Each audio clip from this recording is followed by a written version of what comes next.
सबसे पहले हम बात कर लेते हैं हमने प्रेसिडेंट के बारे में। प्रेसिडेंट मतलब हमारे राष्ट्रपति। संविधान में अगर हम बात करें आर्टिकल 52 के तहत भारत का एक राष्ट्रपति होगा और आर्टिकल 53 के तहत संघ की कार्यपालिका शक्ति उसमें निहित होती है। हमारे वर्तमान में जो राष्ट्रपति हैं वो है हमारी द्रौपदी मुर्मू जी, जो कि पहली आदिवासी महिला है हमारी राष्ट्रपति। अगर वैसे महिला में बात करें तो हमारी दूसरी दूसरी महिला राष्ट्रपति हैं। इनका संबंध जो है बच्चे वो है भारत की संथाल जनजाति है उससे संबंध है, जो कि झारखंड में ज़्यादा पाई जाती है। अगर हम इनके बारे में बात करें 2015 से 2021 तक के झारखंड की जो है 9वीं राज्यपाल के रूप में इन्होंने कार्य किया है। हम इसको कैसे याद करेंगे? हम अगर देखें द्रौपदी में लास्ट में अगर द को देखे तो मैं लास्ट लूंगा, ठीक है, लास्ट अक्षर लूंगा या पहला अक्षर लूंगा। मैं सबसे पहले देख लेता हूँ इसमें द को अगर हम देखें तो द जो है हमारा 5 के समान कहीं ना कहीं दिख रहा है। तो द हमारा 5 के समान दिखाई दे रहा है, तो हमारा 5 किसके समान दिखाई दे रहा है? द के। तो ये होगी हमारी 15वें नंबर की, लास्ट हमारा है हमारा 5। अब हम बात कर लेते हैं वाइस प्रेसिडेंट जी के बारे में। हमारे जो वर्तमान में वाइस प्रेसिडेंट है वो है श्री जगदीप धनखड़ जी, जो कि 14वें नंबर के हमारे वाइस प्रेसिडेंट है।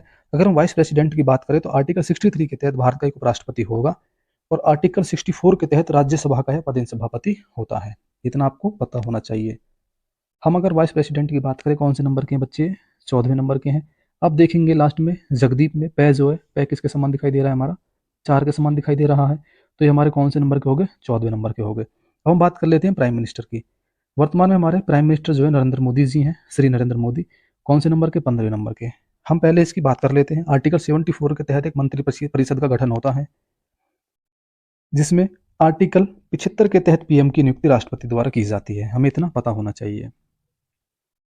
15वें नंबर के हम इसको कैसे याद करेंगे? आप देखना नरेंद्र मोदी में लास्ट में दे आ रही है, जैसे द्रौपदी मुर्मू में लास्ट में दे आ रही थी, ऐसी इसी प्रकार इसमें भी लास्ट में दे आ रहा है।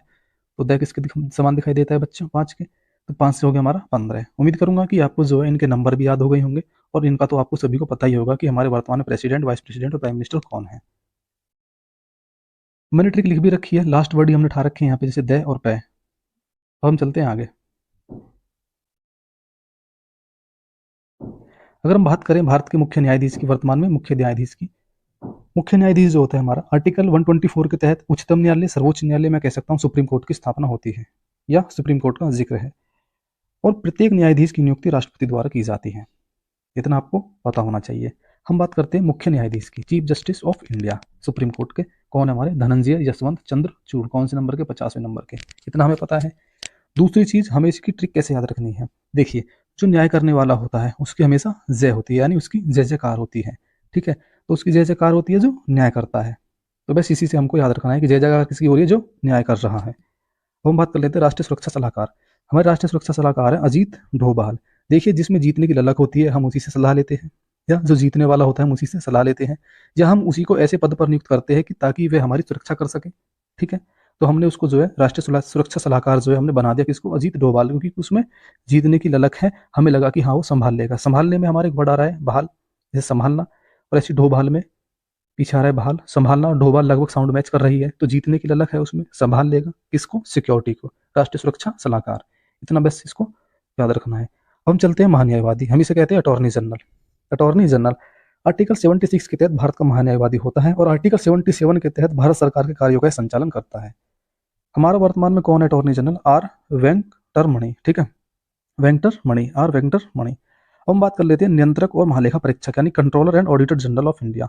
कौन है हमारे? गिरीश चंद्र मुर्मू। संविधान में आर्टिकल 148 के तहत, संविधान में आर्टिकल 148 के तहत, आर्टिकल 148 के तहत संविधान में कैग का जो है जिक्र किया गया है। हम इसे सीएजी भी बोलते हैं, कैग। अब मैं इस कैग को थोड़ी देर के लिए क्या पढ़ लूंगा बच्चों? थोड़ी देर की इसको मैं क्या पढ़ लूंगा? इसको मैं थोड़ी देर के लिए पढ़ लूंगा बच्चों। कैग को मैं थोड़ी देर के लिए पढ़ लूंगा, CAR, कार, या मैं पढ़ लूंगा कैब। पढ़ लिया मैंने, ठीक है।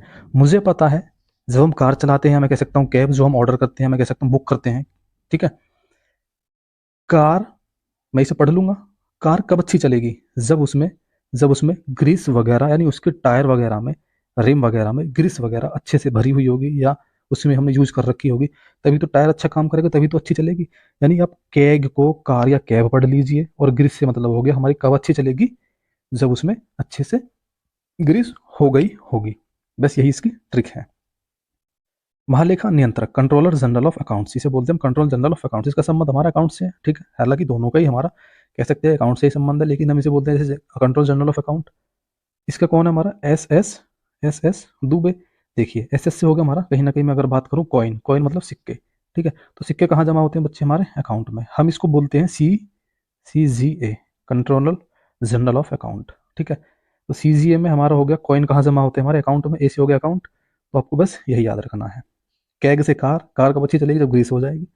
CGA में अकाउंट में सिक्के जमा होते हैं। एस हो गया राष्ट्रीय सुरक्षा सलाहकार जो है हमारे, कौन, अजीत डोभाल, जीतने की जो है उनमें ललक है, संभाल लेंगे। और मुख्य न्यायाधीश हो गए हमारे धनंजय जसवंत चंद्रचूड़, ठीक है। जय जयकार किसकी होगी, जो न्याय करेगा। ट्रिक के माध्यम से आपको ये याद हो गए होंगे। हम चलते हैं आगे।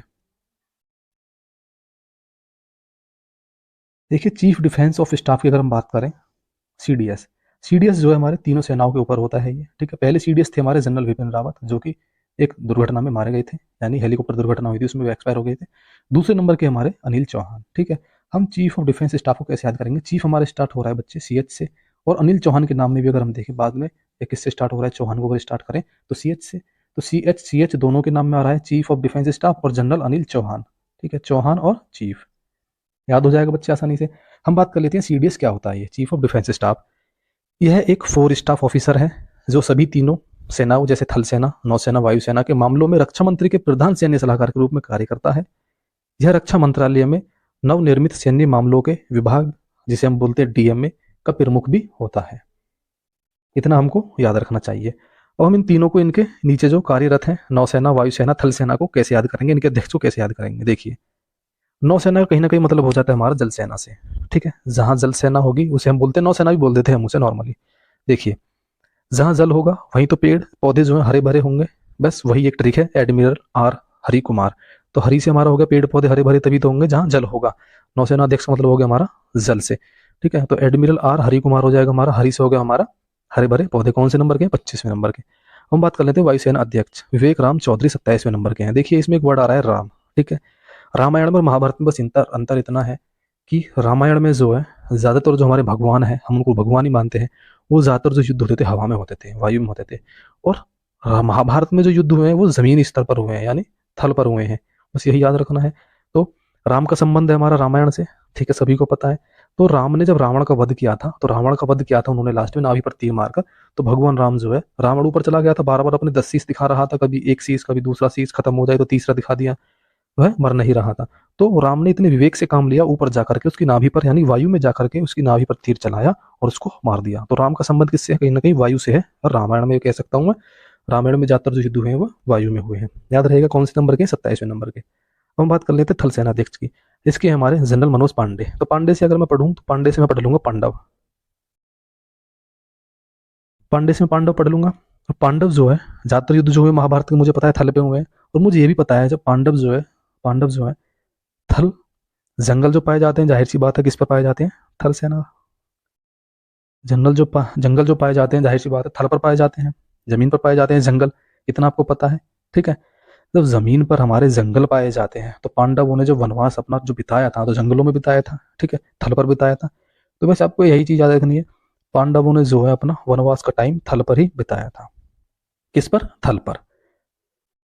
दूसरी ट्रिक इसकी ये है कि महाभारत का संबंध किससे है, कहीं ना कहीं थल यानी जमीनी युद्ध हुए थे ज्यादातर। तो आप इसे ऐसे भी याद रख सकते हैं। कौन से नंबर के हमारे, 29वें नंबर के। अब हम बात कर लेते हैं मुख्य निर्वाचन आयुक्त। हमारे वर्तमान में मुख्य निर्वाचन आयुक्त हैं श्री राजीव कुमार। देखिए चुनाव होते हैं, जो जीतता है वही राजा कहलाता है, ठीक है। जो जीतता है वही राजा कहलाता है, सत्ता उसके हाथों में चली जाती है, ठीक है। तो राजा कहीं ना कहीं किससे मैच कर रहा है हमारा, राजीव कुमार में एक राजीव वर्ड जो है कहीं ना कहीं किससे रिलेट कर रहा है हमारा, राजा से। अगर हम बात करें RBI की, देखिए RBI को हम बोल सकते हैं रिजर्व बैंक ऑफ इंडिया। इसे हम बैंकों का बैंक भी कहते हैं। और एक्ट 1934 यानी 1934 एक्ट के तहत, 1934 एक्ट के तहत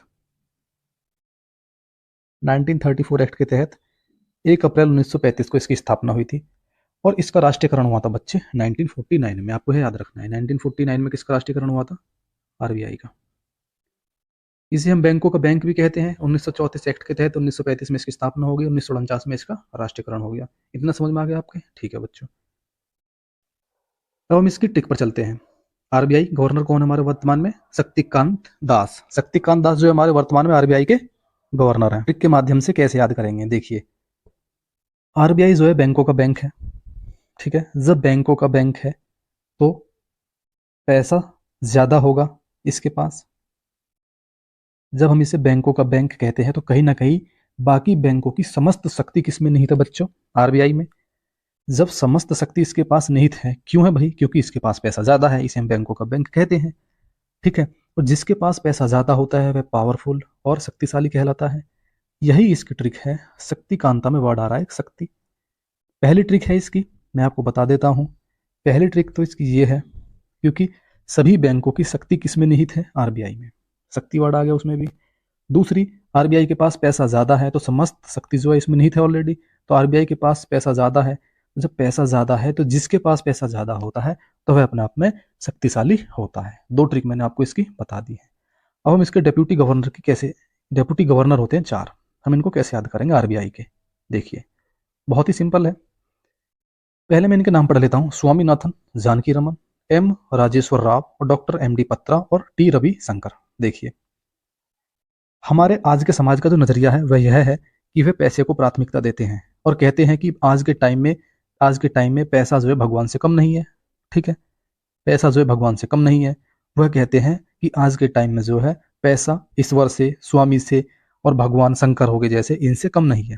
तो हमारा पत्रा एक वर्ड आ रहा है पीछे, इसमें पत्रा से हो गया हमारा पैसा, पैसा, ठीक है। और राजेश्वर में हमारा एक हो गया वर्ड आ रहा है निकल के ईश्वर, ठीक है। पैसा जो है ईश्वर, स्वामीनाथन में एक वर्ड आ रहा है स्वामी, ठीक है, स्वामी।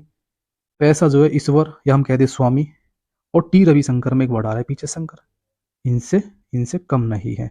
वह पहले ही कह चुका है कि आज के टाइम में जो है पैसा भगवान से कम नहीं है। भगवान कौन कौन हो गए हमारे, स्वामी, ईश्वर और हमारे शंकर।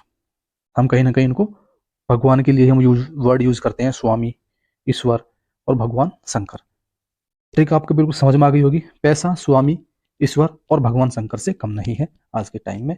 जिसके पास पैसा है वही शक्तिशाली है। जैसे आरबीआई है, आरबीआई शक्तिशाली क्यों है, क्योंकि उसके पास पैसा ज्यादा है। अब हम आरबीआई के मुख्यालय की बात करें तो आरबीआई का मुख्यालय है मुंबई, महाराष्ट्र में। अब हम बात कर लेते हैं वर्तमान में लोकसभा अध्यक्ष कौन है, हमारे ओम बिरला, सभी को पता है। लोकसभा महासचिव कौन है, हमारे उत्पल कुमार सिंह। और राज्यसभा के सभापति कौन है, हमारे जगदीप धनखड़। कौन से नंबर के, 14वें नंबर के, क्योंकि पै जो है 4 के समान है, 4 के समान 14वें नंबर के हो गए। और उपसभापति कौन है, हरिवंश नारायण सिंह। जगदीप धनखड़ जी जो है हमारे वर्तमान में वाइस प्रेसिडेंट है।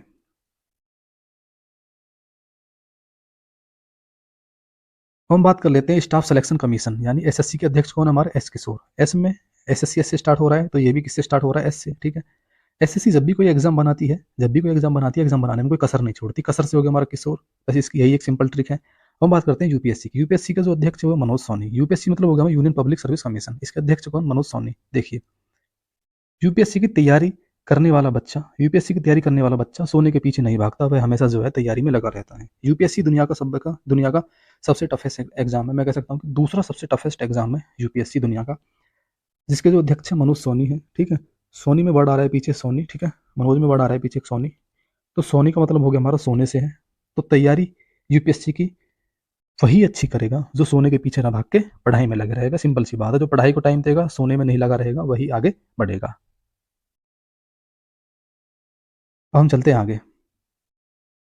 वर्तमान में नीति आयोग के अध्यक्ष कौन है, हमारे प्रधानमंत्री। नीति में एक वर्ड निकल रहा है नेता। हमारे वर्तमान में अगर हम बात करें, प्रधानमंत्री को अपना मैन नेता मानते हैं, तो ऐसे ही नीति में वर्ड आ रहा है एक नेता। मैन नेता कौन, हमारे प्रधानमंत्री जी। अध्यक्ष हो गए हमारे प्रधानमंत्री जी नीति आयोग के। अगर इसके उपाध्यक्ष की बात करें तो सुमन बेरी है, और इसके सीईओ की बात करें तो BVR सुब्रमण्यम जी हैं। हम बात कर लेते हैं नासा, डीआरडीओ और इसरो की।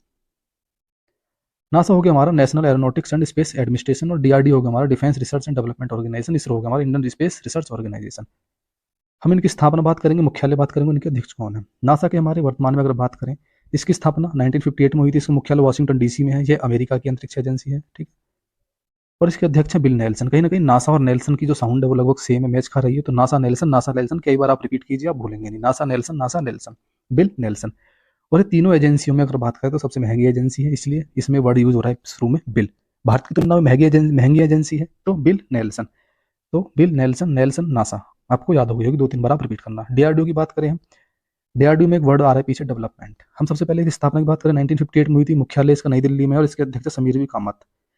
देखिए, कामत से हमारा हो गया कमाई, या मैं हम कह सकते हैं काम। विकास किसी भी फील्ड में कब होता है? जब हम काम करते हैं या मेहनत करते हैं, तभी उसी फील्ड का जो है डेवलप होता है। तो आपको बस इसको यही सिंपल सी ट्रिक है, कामत मतलब काम, जब हम काम करेंगे तभी डेवलप होगा, DRDO, इसमें डी का यूज हो रहा है, डी से मतलब डेवलपमेंट। तो कब होगा विकास? जब हम काम करेंगे। हम बात कर लेते हैं इसरो की। इसका इंडियन स्पेस रिसर्च ऑर्गेनाइजेशन, जिसका मुख्यालय कर्नाटक बेंगलोर में है, कर्नाटक बेंगलोर में है। और इसके जो हमारे उपग्रह जो छोड़े जाते हैं, वह छोड़े जाते हैं सतीश धवन अंतरिक्ष केंद्र से, श्री हरिकोटा से। हम इसकी स्थापना की बात करें, 1969 में इसकी स्थापना हुई। तो इसके अध्यक्ष हमारे एस सोमनाथ जी। चंद्रयान मिशन से आपको सभी को याद होगा कि एस सोमनाथ जो है हमारे इसरो के अध्यक्ष हैं। मुख्यालय से कहाँ है? कर्नाटक बेंगलोर में। अब हम बात कर लेते हैं प्रमुख आयोग और उनके अध्यक्ष की। देखिए, सबसे पहले बात कर लेते हैं राष्ट्रीय महिला आयोग। राष्ट्रीय महिला आयोग, महिला का ही नाम है इसमें, देखिए, ठीक है। तो रेखा शर्मा, रेखा शर्मा, ठीक है। महिला आयोग के अध्यक्ष इसलिए हैं, तो रेखा जी चाहती हैं इस पद पर रहकर कि जितनी भी महिलाएं हैं उनकी जो है जीवन रेखा है, उनको सही बनाने के लिए इस पद पर इनको नियुक्त किया गया है। तो रेखा से आपको ट्रिक याद रखनी है कि जीवन की रेखा सभी की उन्हें अच्छी बनाने के लिए इस पद पर नियुक्त किया गया है, राष्ट्रीय महिला आयोग के अध्यक्ष जो है। हम बात करें राष्ट्रीय अल्पसंख्यक आयोग की, इकबाल सिंह लालपुरा, इकबाल सिंह लालपुरा, ठीक है, अल्पसंख्यक आयोग के अध्यक्ष हैं इकबाल सिंह लालपुरा। राष्ट्रीय बाल अधिकार आयोग, प्रियांक कानूनगो, प्रियांक कानूनगो, कहीं ना कहीं बच्चे वाला नाम है प्रियांक, तो आपको इसी से याद रखना है। तो बाल अधिकार आयोग का अध्यक्ष कौन? हमारा प्रियांक कानूनगो। हम बात करते हैं राष्ट्रीय मानव अधिकार आयोग, राष्ट्रीय मानव अधिकार आयोग, अरुण कुमार मिश्रा। मिश्रा जो है हमारा मानव अधिकार से कहीं ना कहीं मैच कर रहा है वर्ड, मानव अधिकार और मिश्रा, मानव अधिकार और मिश्रा, मानव अधिकार और मिश्रा, अरुण कुमार मिश्रा, अरुण कुमार मिश्रा, कई बार आप बोलेंगे तो आपको याद हो जाएगा। हम कुछ आयोग की ओर बात कर लेते हैं, जैसे राष्ट्रीय पिछड़ा वर्ग आयोग के हमारे अध्यक्ष कौन है? हंसराज गंगाराम अहीर, हंसराज गंगाराम अहीर। हम बात करें राष्ट्रीय अनुसूचित जनजाति आयोग, इसका आप सभी बताना, ठीक है, इसका आप सभी बताना, सबको कमेंट बॉक्स में बताना है, मैंने आपके लिए छोड़ा है। हम बात कर लेते हैं राष्ट्रीय अनुसूचित अनुसूचित जाति आयोग, यह अनुसूचित जनजाति आयोग, ये हमारा अनुसूचित जाति आयोग। इसके कौन है? हमारे विजय विजय सांपला, विजय सांपला।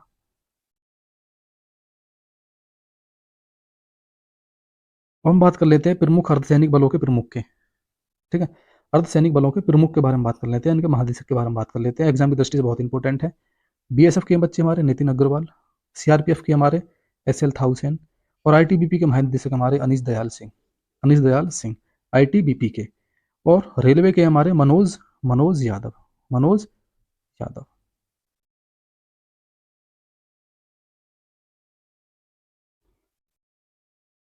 एनएसजी के महानिदेशक हमारे राष्ट्रीय सुरक्षा गार्ड के MA गणपति, MA गणपति, ठीक है, एनएसजी के। भगवान शिव और पार्वती के जो सुरक्षा गार्ड हैं वो हम गणपति को कहते हैं, क्योंकि वह जो है माता पिता की सेवा करते हैं। जब ऐसा कहा जाता है कि पृथ्वी का चक्कर लगाने के लिए सभी से बोला गया था, तो गणेश जी ने बस अपने माता पिता के चक्कर लगा लिए गए थे, ठीक है। तो उन्हीं को सर्वश्रेष्ठ माना गया था, गणपति जी को। तो सुरक्षा गार्ड में गणपति जी है हमारे, ठीक है। तो MA गणपति, इस ट्रिक को आप ऐसे याद कर लेना जो मैंने अभी आपको बताई है। राष्ट्रीय कैडेट कोर NCC के अध्यक्ष कौन है? गुरबीर पाल सिंह, गुरबीर पाल सिंह। महानिदेशक तट, भारतीय तट रक्षक बल ICG के कौन है? हमारे राकेश पाल, राकेश पाल। अब हम बात कर लेते हैं JNU की पहली महिला कुलपति कौन बनी है? JNU की पहली महिला कुलपति, देखिए, शांतिश्री धुली धुली पुड़ी। हम इसको कैसे याद करेंगे बच्चों? देखिए, JNU में जो है आजकल आपने सुना होगा न्यूज़पेपर अखबारों में, वहाँ ज्यादातर जो है विवादों में ही वह घिरा रहता है, कौन? JNU, ठीक है। तो वहां पर जो है शांति स्थापित करने के लिए उन्होंने शांतिश्री धुलीपुड़ी को नियुक्त कर दिया। किसको? शांतिश्री धुलीपुड़ी को, JNU को। देश के नए मुख्य आर्थिक सलाहकार कौन है? नए मुख्य आर्थिक सलाहकार कौन है? डॉक्टर वी अनंत नागेश्वरन, डॉक्टर वी अनंत नागेश्वरन, ठीक है। देश के नए नए मुख्य आर्थिक सलाहकार, देश के नए मुख्य आर्थिक सलाहकार डॉक्टर वी अनंत नागेश्वरन। नासकॉम के अध्यक्ष हैं राजेश राजेश नाम्बियार, नासकॉम नाम्बियार, 2-3 बार पढ़ेंगे आपको याद हो जाएगा, नासकॉम के नाम्बियार। विक्रम साराभाई अंतरिक्ष केंद्र के निदेशक हैं डॉक्टर डॉक्टर उन्नी कृष्ण नायर, डॉक्टर उन्नी कृष्ण नायर, ठीक है। किसके? विक्रम साराभाई अंतरिक्ष केंद्र।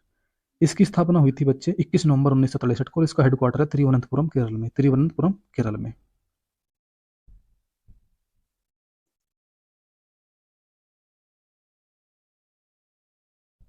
हम बात कर लेते हैं जियोलॉजिकल सर्वे ऑफ इंडिया के अध्यक्ष कौन है? जनार्दन प्रसाद। देखिए जियोलॉजी में एक वर्ड आ रहा है जी, और जनार्दन में भी अगर हम इसे हिंदी में अगर देखें, ठीक है, जी से जियोलॉजिकल और जनार्दन, कहीं ना कहीं जी से, और यहाँ भी जनार्दन जो है, इनकी साउंड की बात करें, शुरू वाली साउंड की सेम है, geological survey of India, Janardan Prasad. आपको ऐसे बस इसको याद रखना है। रेलवे बोर्ड का सीओ जय वर्मा सिन्हा, यह पहली वुमेन है रेलवे बोर्ड की नियुक्त होने वाली, रेलवे बोर्ड की नई सीईओ जय वर्मा सिन्हा। ठीक है बच्चों, जय वर्मा सिन्हा, जय वर्मा सिन्हा।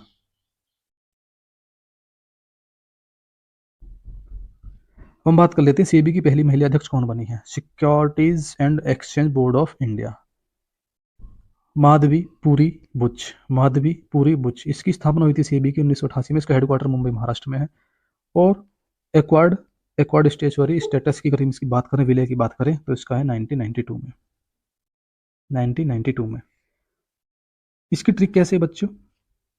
पूरी सब्जी पूरी सब्जी बेचकर पूरी सब्जी बेचकर वह सेबी की पहली महिला जो है अध्यक्ष हमारी बनी है। देखिए देखिए, सेबी में कहीं ना कहीं वर्ड आ रहा है, एक सब्जी बी वर्ड आ रहा है, उससे हम मान लिया हमने सेबी को हमने सब्जी पढ़ लिया। ठीक है, सब्जी पढ़ लिया।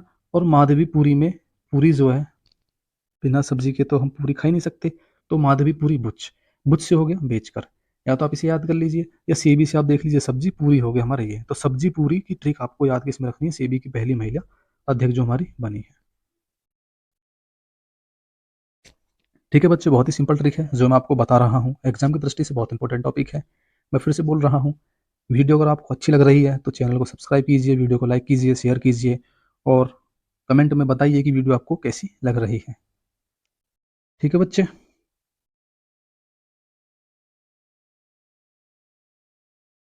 आगे चलें।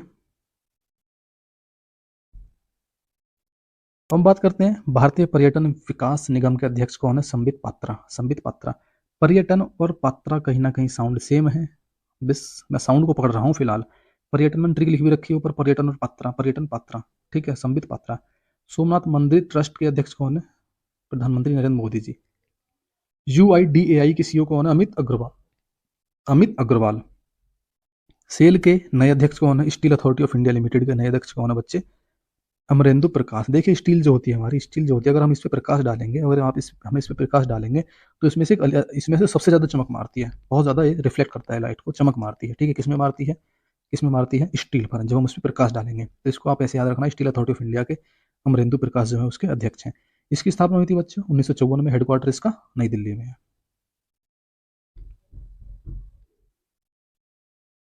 हम बात कर लेते हैं कुछ अन्य नियुक्ति हैं, जैसे TCS के MD और CEO कौन है? के कीर्तिवासन। एयर इंडिया के MD CEO कौन है? Campbell Wilson. विल्सन में वर्ड आ रहा है वी, वी से मतलब हो गया, विल्सन से मतलब हो गया हमारा वायु, वायु। तो हमें पता है एयर इंडिया की बात हो रही है, एयर इंडिया की बात हो रही है तो जहाज तो वायु में उड़ते हैं, तो कैंपबेल विल्सन से हो गया हमारा, विल्सन में वर्ड हो गया हमारा वायु। ठीक है, तो वायु हो गया हमारा। तो वायु में कौन जाते हैं हमारे, कौन जाते हैं हमारे? जैसे हमारी जैसे हमारी एयर इंडिया के जो हमारे जहाज वगैरह है, हवा में ही तो जाते हैं वो, जब ऐसे ही जाते हैं सड़क वगैरह से। ठीक है, कैंपबेल विल्सन। हम फिक्की के अध्यक्ष की बात करें, वह कौन है? सुब्रकांत पांडा, सुब्रकांत पांडा कौन है? फिक्की के अध्यक्ष। ठीक है बच्चों, हम बात करते हैं फिक्की, FICCI के महासचिव कौन है? शैलेश पाठक, शैलेश पाठक, शैलेश पाठक।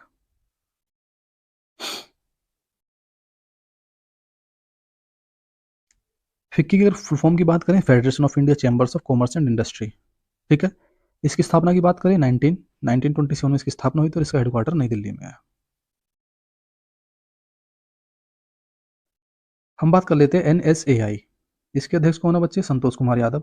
और board of control cricket of India यानी BCCI के अध्यक्ष कौन है? हमारे रोजर बिन्नी।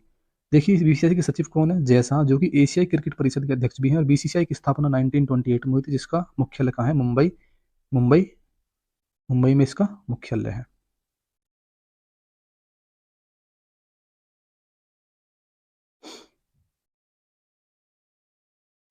तो यह थी हमारी अब तक की इंपॉर्टेंट नियुक्तियां, जो कि उम्मीद करूंगा कि आपको काफी अच्छी लगी होंगी।